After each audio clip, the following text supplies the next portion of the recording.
नमस्कार।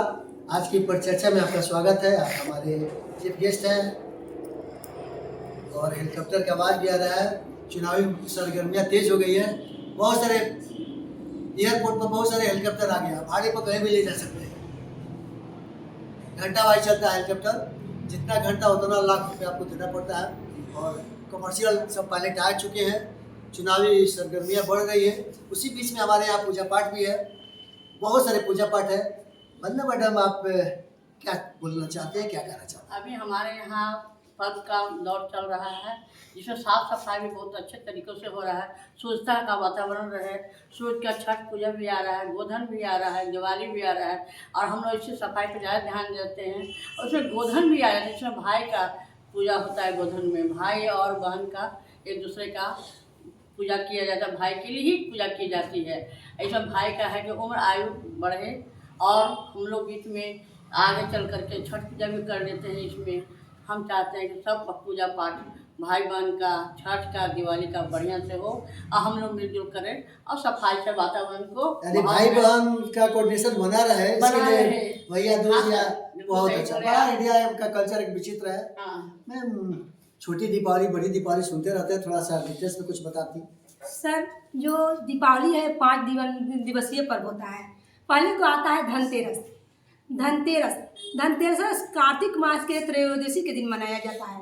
ऐसी मान्यता है कि इसी दिन समुद्र मंथन के दौरान भगवान धन्वंतरी जो थे वे अमृत का कलश लेकर प्रकट हुए थे और ये प्रकट हुए थे। इसीलिए हम लोग क्या मनाते हैं, धनतेरस मनाते हैं। इस दिन बर्तन खरीदना, आभूषण खरीदना, वाहन खरीदना शुभ माना जाता है।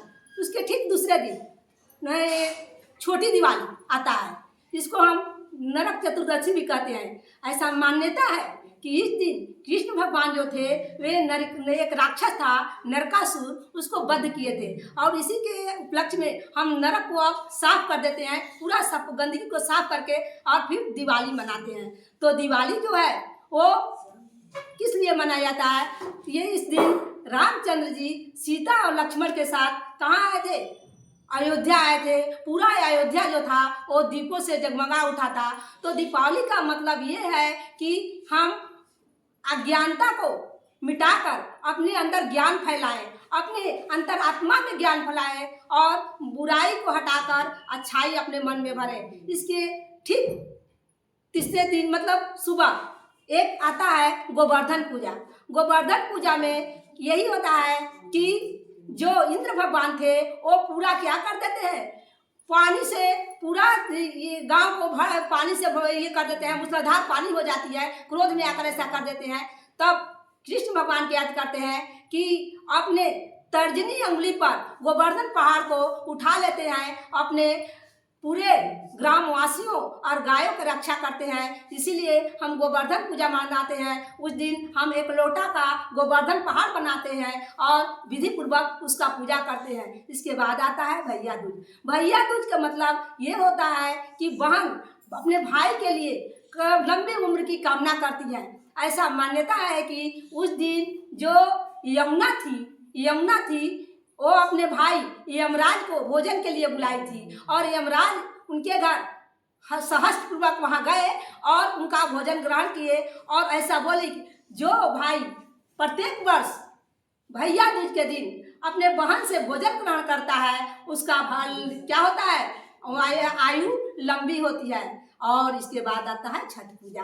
छठ पूजा तो एक कठिन पर्व है। ये तो 36 घंटे व्रती लोग भूखे रहते हैं और ये व्रत को करते हैं। ये व्रत में पहले क्या होता है, पहला अर्घ होता है पहला दिन और दूसरा दिन दूसरा अर्घ होता है। ये बहुत ही महान पर्व है। इसमें व्रती लोग बहुत कठोर तपस्या से व्रत करते हैं। धन्यवाद।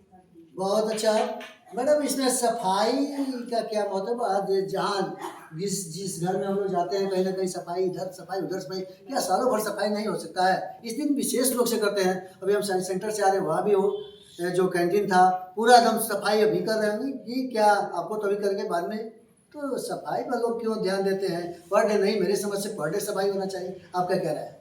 थैंक यू सर, हमें अपॉर्चुनिटी देने के लिए कि हम सफाई के बारे में कुछ बता सकें। दिवाली में सफाई ही ज़्यादा क्यों होती है? क्योंकि अंदीने में भी तो हो सकती है, लेकिन सर अंदीना में मेरे मानना है इतना हमारे पास भी टाइम नहीं होता कि उतना हम लोग क्लियर साफ कर सके हर चीज़। और हम लोगों का सबका ये मानना रहता है कि दिवाली में ज़्यादा सफाई खास करके इसलिए होता है क्योंकि हम लोग सभी जानते हैं कि जहाँ लक्ष्मी माता के बारे में भी, कि वो भी वहीं आना चाहती है जहाँ साफ सफाई होता है, और नकारात्मक ऊर्जा जो होती है वो जहाँ गंदगी रहती है वहीं जाती है। इसलिए हम लोग अपने घर हो या आसपास हो कहीं भी नहीं चाहते हैं कि वहाँ पर नकारात्मक ऊर्जा आए। इसलिए हम लोग जितना हो सके, जितना संभव हो सके उतना सफाई करते हैं कि उससे क्या हो कि हमारा जो आसपास का इलाका हो, घर हो या कोई भी धार्मिक स्थल हो या फिर कोई भी जगह हो, वहाँ पर क्या साफ सफाई होने से नकारात्मक ऊर्जा, हमारा मानना है कि नकारात्मक ऊर्जा वहाँ से हट जाती है और सकारात्मक ऊर्जा आती है। और ये जो दिवाली का पर्व है, ये हम लोग सभी जानते हैं कि एक प्रकार की सकारात्मक ऊर्जा पर ज़्यादा ध्यान देती है। और ये हम लोग का सभी का मानना है कि कहीं ना कहीं ये अंधेरे पे उजालों की जीत के लिए पर्व मनाया जाता है। हमारे जो मन में जितनी भी बुराइयां हैं ओके मैम, बहुत करने के लिए अच्छा। मनाया जाता है। यानी कि सफाई अगर हम करते हैं तो हमारा कॉन्फिडेंस लेवल आता है, इसके बाद पॉजिटिव एनर्जी आती है, और कहीं भी साफ सुथरा रहता है तो वहाँ मन ज्यादा लगता है। मैम, पूजा विधि भी कुछ होता है, पूजन विधि भी कुछ होता है कि जब चाहे हम पूजा कर सकते हैं। जी सर, दिवाली में जो हम पूजा करते हैं तो इसमें स्पेशली किस चीज़ की करते हैं हम? गणेश जी और लक्ष्मी जी की पूजा करते हैं। लक्ष्मी जी की पूजा स्पेशल होती है इसमें, लेकिन लक्ष्मी जी तभी आती हैं जब गणेश जी साथ में हो, क्योंकि वो बुद्धि के देवता माने गए। हमारे पास अगर बुद्धि ही नहीं होगी तो हम लक्ष्मी कहाँ से प्राप्त करेंगे? हमारे पास कितना भी धन हो, लेकिन हमारे पास अगर बुद्धि नहीं है तो वो तुरंत में खत्म हो जाएगी। लेकिन अगर हमारे पास बुद्धि है तो धन हो या ना हो तो हम खुद ही अर्जित कर लेंगे। इसीलिए जब हम दिवाली में लक्ष्मी जी की पूजा करते हैं तो साथ में गणेश जी की भी पूजा करते हैं। और इसीलिए मेन पर्पस हमारा यही होता है कि घर की साफ सफाई बहुत ज़रूरी होती है दिवाली में। करने के लिए तो हमें हमेशा करना चाहिए, क्योंकि उससे हमें क्या होता है, घर पे जब हम जाते हैं और घर हमारा साफ सुथरा हो, अरेंज वे में हो, तो हमें क्या होता है, हमारे अंदर पॉजिटिव वाइब्स आती है और देख के भी मन खुश हो जाता है। और इसलिए, और लेकिन दिवाली में स्पेशल इसलिए ज़्यादा करते हैं हम क्योंकि लक्ष्मी जी का स्वागत करते हैं। लक्ष्मी जी वहीं आती हैं। हमारे माइंड में ये सेट होता है कि अगर हमारा घर गंदा होगा तो लक्ष्मी जी रुष्ट होकर वापस ना लौट जाए। इसलिए हम लोग क्या करते हैं, दरवाजे पे भी लक्ष्मी जी के पाँव के छाप, ये को पैर के उनके मतलब चिन्ह बनाते, पद चिन्ह बनाते हैं। पूजा रूम में भी बनाते हैं, रंगोली बनाते हैं कि लक्ष्मी जो जी हैं जो वो खुश होकर, जहाँ जितना खूबसूरत घर दिखेगा सजा धजा और साफ सुथरा, तो लक्ष्मी जी हमारे यहाँ प्रवेश करेंगी। तो हम बहुत अच्छे तरीके से फास्ट रखते हैं उस दिन। उसके बाद शाम को एक टाइम होता है कि हाँ कितने बजे पूजा रखना है। हम पूरा प्रोसेस से, पूरे विधि से वो पूजा करते हैं और मन में बहुत हमें शांति प्राप्त होती है। जब भी हम पूजा करते हैं तो हमारे मन में कितने भी कोई भी टेंशन हो, लेकिन जिस वक्त हम पूजा कर रहे होते हैं उस टाइम हमारा जो मन है बिल्कुल शांत होता है, कोई भी विचार नहीं आता है और हम अंदर से बहुत ही मतलब संतुष्ट, शांति पूरा एकदम मन में मिलता है हमें और बहुत पॉजिटिव एनर्जी फील होता है पूजा के बाद। Thank you. बहुत अच्छा। भारत पूरी दुनिया में पर्वों का देश है, एक विशेष है।